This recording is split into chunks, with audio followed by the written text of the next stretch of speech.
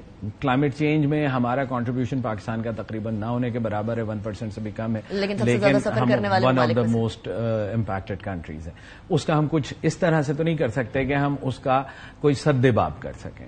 ہم یہ کر سکتے ہیں کہ ہم اپنے نظام کو اس طرح سے ڈھالیں کہ وہ جو امپیکٹ آتا ہے, جو تباہی آتی ہے, وہ کم سے کم ہو, اور جو اس کے بینیفٹس ہیں وہ ہم لے سکیں. مثال کے طور پہ چونکہ آپ نے اربن ایریاز سے بات چھیڑی ہے, تو اربن ایریاز میں آپ نے دیکھا کہ ہمارے یہاں بہت زیادہ کانکریٹ کا رواج ہے. اگر آپ کے پاس اتنی زیادہ کانکریٹنگ ہوگی تو پانی جائے گا کہاں؟ پانی کو سیپ کرنے کے لیے جگہ چاہیے.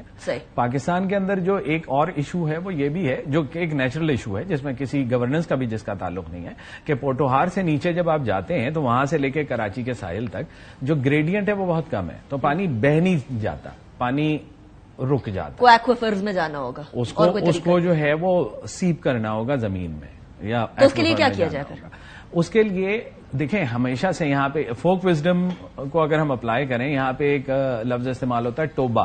ٹوبوں کا یہاں پہ ایک کانسیپٹ تھا. تالاب ہوا کرتے تھے ہر گاؤں میں, دیہات میں, جو اس کا ترائی والا علاقہ ہوتا تھا وہاں پہ پانی جمع ہو جاتا تھا اور وہ آہستہ آہستہ زمین میں سیپ کر جاتا تھا.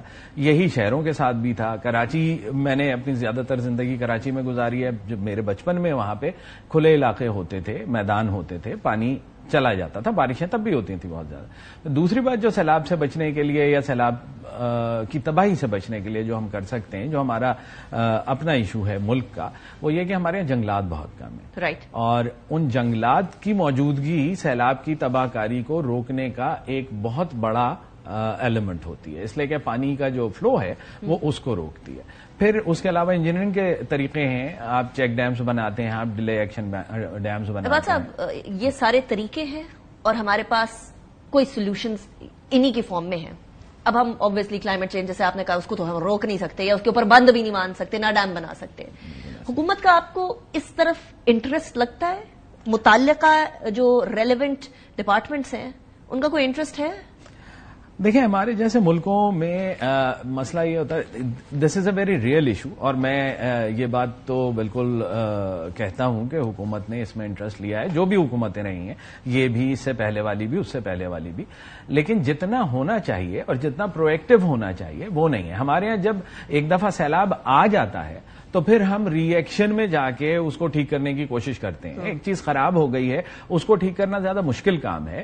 اس سے کہیں بہتر طریقہ یہ ہوتا ہے کہ آپ اس کے لیے پہلے سے پیش بندی, جسے اردو میں کہتے ہیں, نیچے ایک ری ایکشنز نہ کیے جائیں, پلاننگ کی جائے, پلاننگ کے ساتھ اور پرو ایکٹیو طریقے سے اس کو کر لیا جائے, بجائے اس کے کہ ہم ری ایکٹیو طریقوں پہ جائیں. رائٹ. عباد صاحب, thank you very much for joining me in this segment.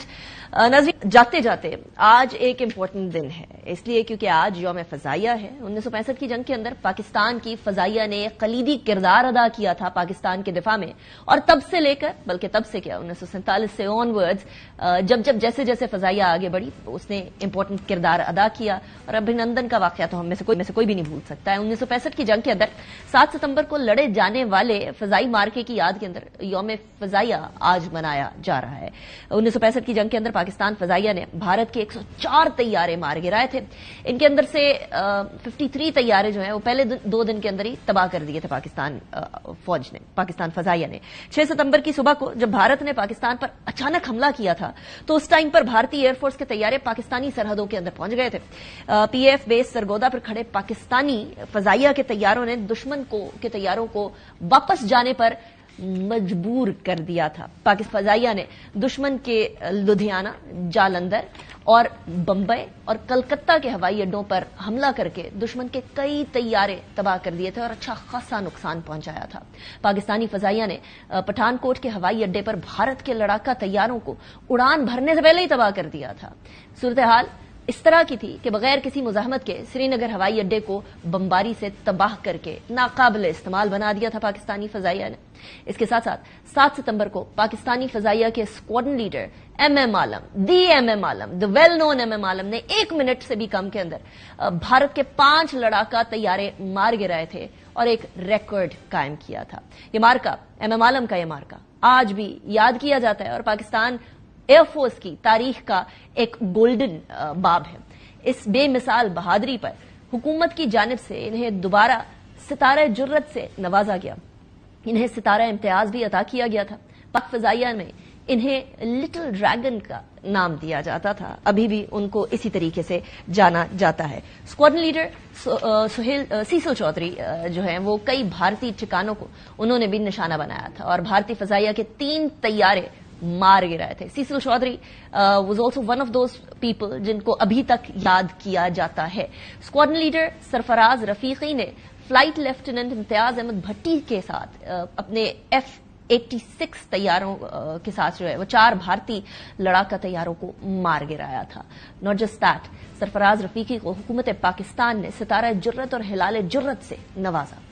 Pakistan air force کے یہ مارکے ختم نہیں ہو رہے، یہ پاکستان ایئر فورس کے مارکے ہیں جو کہ ختم ہو بھی نہیں سکتے، یہ تسلسل کے ساتھ چل رہے ہیں۔ ہماری پاکستان فضائیہ اب تک پاکستان کی ایئر سوورینٹی کو، جو ایئر حدود ہیں، ہماری باؤنڈریز ہیں، ان کا دفاع کر رہی ہیں، اور اس کا جیتا جاگتا ثبوت ہم لوگوں کو اس دن مل گیا جس دن ہماری فضائی حدود کے اندر انٹروژن کی انڈیا نے، اور پھر اپنے طیاروں سے 2 طیاروں سے باقاعدہ طور پر اس کا ہمارے 1 کپ چائے کا بل بھرا، اور اسی طریقے سے پاکستان فضائیہ پاکستان کی ہوائی حدود کا دفاع کرتی رہے گی۔ انیکا نثار کو اجازت دیجیے، اپنا بہت خیال رکھیے، اللہ حافظ۔